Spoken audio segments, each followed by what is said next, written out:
I don't recognize you, but I sense that you're one of us. Who are you? The last of the Nightingale Sentinels, I'm afraid. I've defended the sepulchre alone for what seems like an eternity. We were betrayed by one of our own kind. In fact, I'm to blame for what's happened here. I was blinded by dark treachery masquerading as friendship. Perhaps if I had been more vigilant, then Mercer Frey wouldn't have lured me to my fate and stolen the skeleton key. I haven't heard that name in a long time. How do you know of me?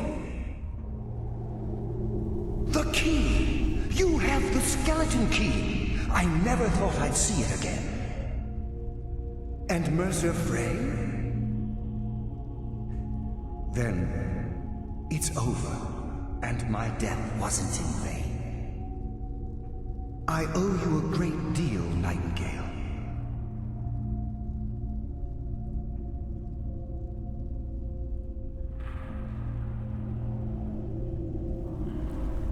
That's quite a noble sentiment for someone in our, well, in your line of work. My only regret is that you had to undertake this task alone. Carlia? She's still alive? I feared she'd befallen the same fate, ending up a victim of Mercer's betrayal. Nothing would bring me more pride than to return the key, but I'm afraid it's impossible. From the moment I arrived here, I felt myself, well, dying. The sepulchre isn't merely a temple or a vault to house the key. Within these walls is the Ebonmere, a conduit to Nocturnal's realm of Everglow. When Mercer stole the key, that conduit closed, severely limiting our ties to her. I'm afraid so. I'm weakening, and I can feel myself slipping away. The years without restoration of my power have taken their toll. Whatever damage has been caused can only be corrected by following the Pilgrim's path to the Ebonmere and replacing the key. Whatever is affecting the Nightingale Sentinels is starting to affect me too. As I get closer to the Ebonmere, I begin to...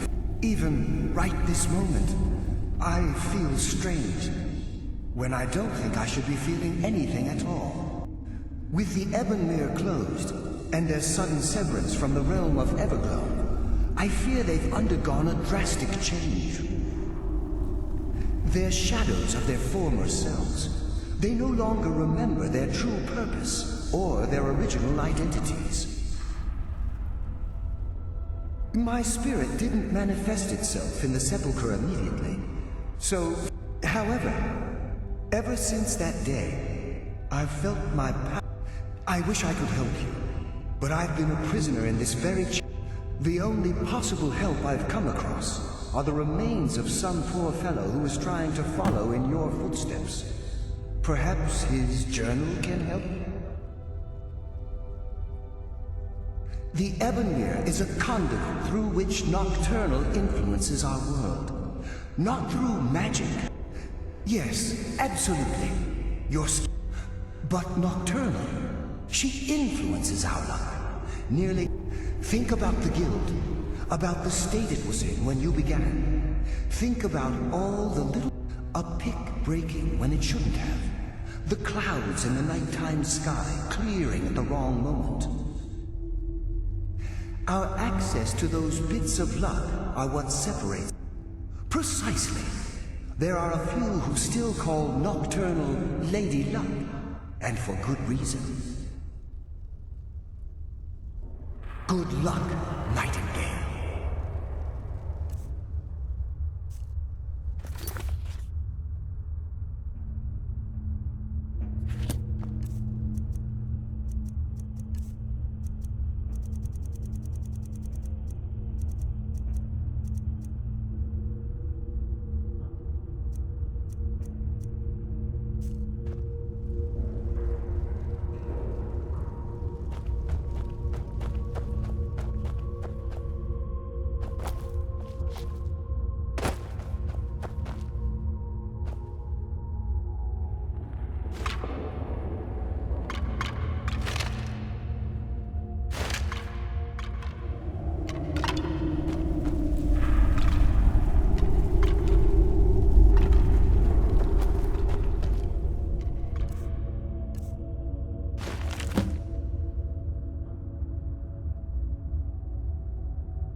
among the dead.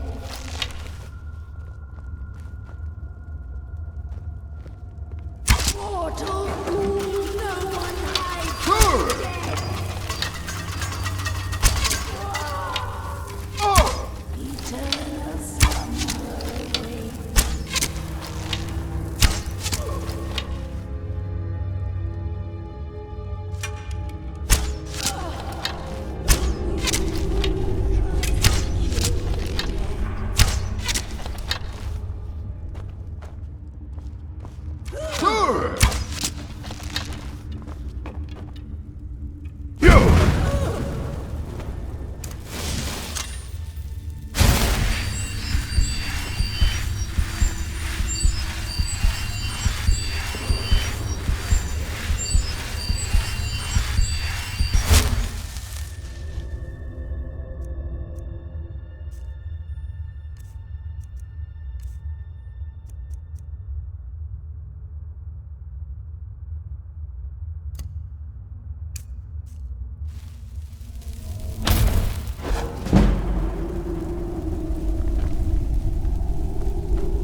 What do we have here?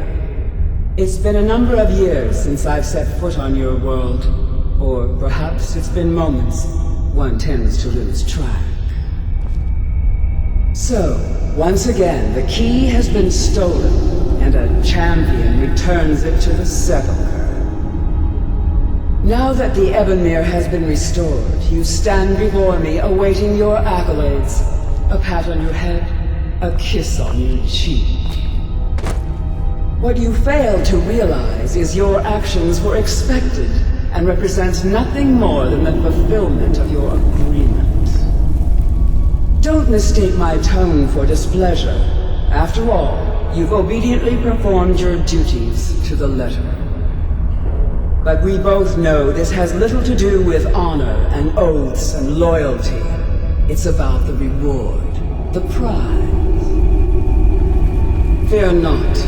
You'll have your trinkets, your desire for power, your hunger for wealth. I bid you to drink deeply from the Ebonmere mortal, for this is where the agent of Nocturnal is born. The oath has been struck, the die has been cast, and your fate awaits you in the Everglow. Farewell, Nightingale. See to it that you stay this time, won't you?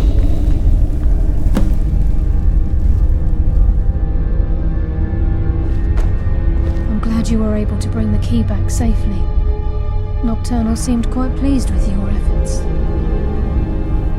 I wouldn't take that to heart. It's her way. Think of her as a scolding mother continually pushing you harder to be successful, outwardly sounding angry, but silently content. I assure you, had she been displeased with you, we wouldn't be having this conversation. The circles at the base of the Ebonmere imbue you with powers befitting a Nightingale agent. The crescent moon represents the agent of shadow, the half moon for the agent of subterfuge, and the full moon for the agent of strife.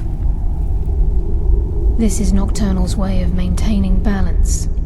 If you ever feel the need to change your abilities, you can return to the sepulchre and step onto a different circle. Be warned that once you've chosen, you can't reselect for at least a day. Now, your life as a Nightingale begins. Should the need arise, you'll be summoned to the sepulchre in order to defend it. The Guild has welcomed me back with open arms. I feel like a void in my life has finally been filled. I only hope that this isn't an ending to things, but actually the beginning. Why, perhaps the greatest crime spree Skyrim's ever known. There are pockets brimming with coin and coffers overflowing with riches ripe for the picking. We may be Nightingales, but in our hearts we're still thieves, and we're damn good at what we do.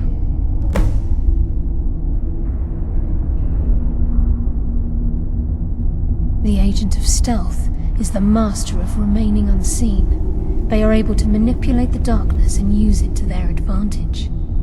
On moonlit nights or in darkened rooms, this agent literally becomes invisible.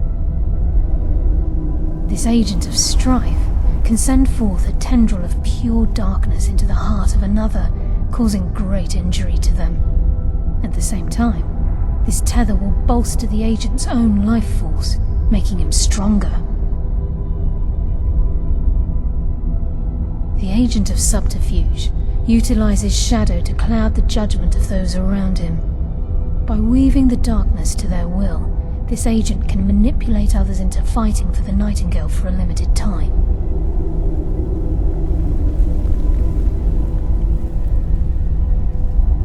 Choose your path, and your journey will be complete.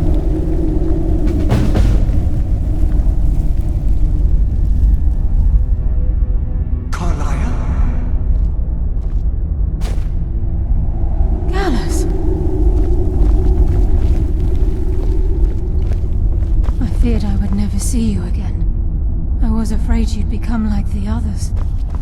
If it were not for the actions of this Nightingale, your fears would have come true. He honors us all. What will you do now, my love? Nocturnal call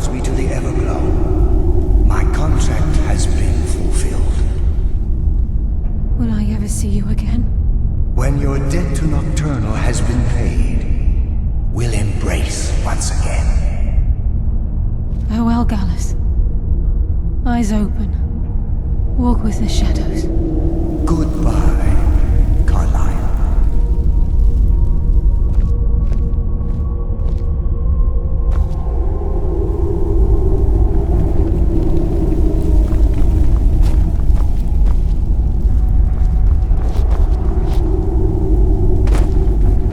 Yes, Nightingale? Gallus's oath has been paid. His actions have satisfied the terms. Now his spirit becomes one with the Everglow. The realm of no, not gone. He's become one with the shadows. This is the greatest honor a Nightingale can possibly achieve. In death, he's become a part of that which we used to live. Absolutely. When we say, walk with the shadows, we are asking those Nightingales who have passed on to protect us. It's believed that they are literally what guides our uncanny luck, by placing their hands in ours. That's why the Ebonmere needed to be reopened. Without it, there's no way Nocturnal was able to allow them through. I've decided to make my home at Nightingale Hall, since it's your home as well. I hope... Of course, I may visit some of Skyrim's cities to acquire things from time to time. Gallus, Mercer Frey and I were once members of what's known as the Nightingale Trinity. If this place is in danger ever again, the shadows will call. Should the need arise, a portal connects the sepulchre and Nightingale Hall. Use it whenever you wish. Farewell. Eyes open and walk with the shadows.